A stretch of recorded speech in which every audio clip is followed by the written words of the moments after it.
This is the first part of your section on chemical bonds. I'm just going to take you through covalent bonds, polar and nonpolar covalent. So we will answer through this section and then down to the end of the chart. The rest of it you'll have to use the resources listed in your station guide, which you should be following along with.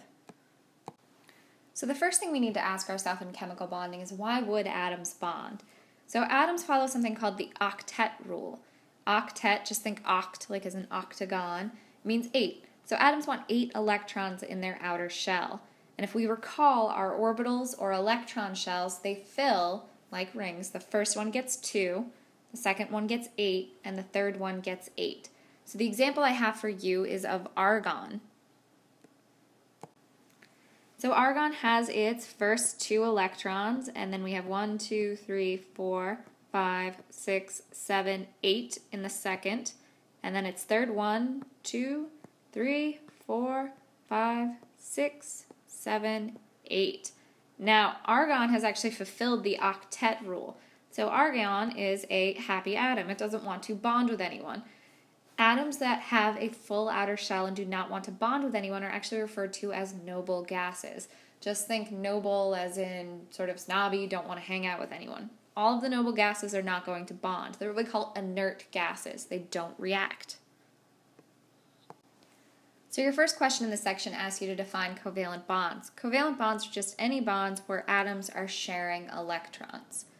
Now, why would electrons share? So the electrons are attracted to the positively charged protons in the nucleus. Remember, opposites attract, like charges repel. So our negative electrons will be attracted to our positive protons in the nucleus. The strength of the attraction is going to determine whether or not the electrons will leave the atom. Typically, atoms that have a lot of protons in the nucleus are going to be very good at hanging on to their electrons. So covalent bonds form when you have 2 atoms where both of them are strong and have a lot of protons and will not give up their electrons. But they still want to fulfill the octet rule. So what they do is they share their electrons. Here's the first of your 2 types of covalent bonds. So the first one is your nonpolar covalent bond. This is when atoms in a molecule share electrons evenly. So that right there in blue is your definition for nonpolar covalent. Nonpolar covalent bonds form when neither atom has a stronger pull on the electrons.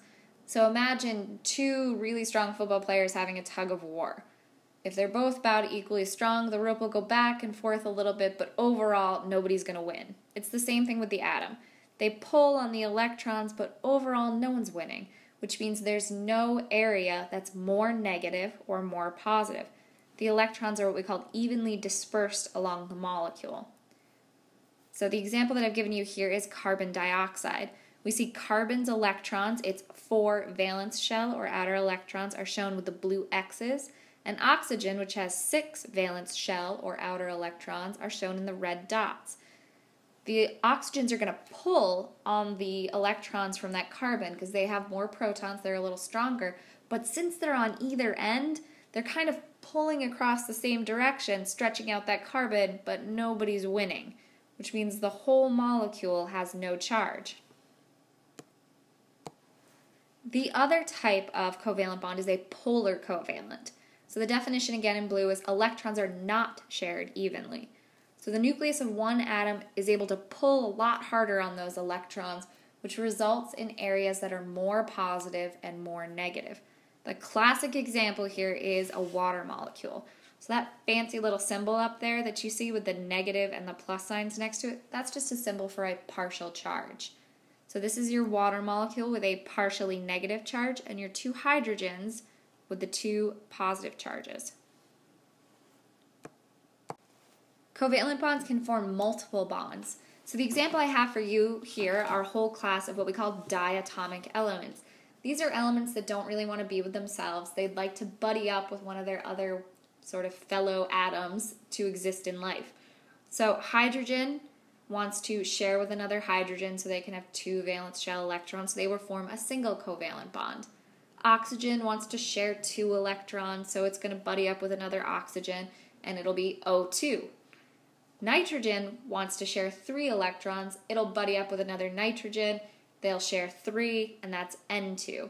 So now if you'll notice in these stick formulas or the structural formulas, each line represents a pair of shared electrons. So hydrogen is sharing 1 pair, oxygen is sharing 2 pairs, nitrogen is sharing 3 pairs. That is the end of covalent bonding. Go ahead and answer the rest of the questions for this section using the resources below, which are also available on your station guide.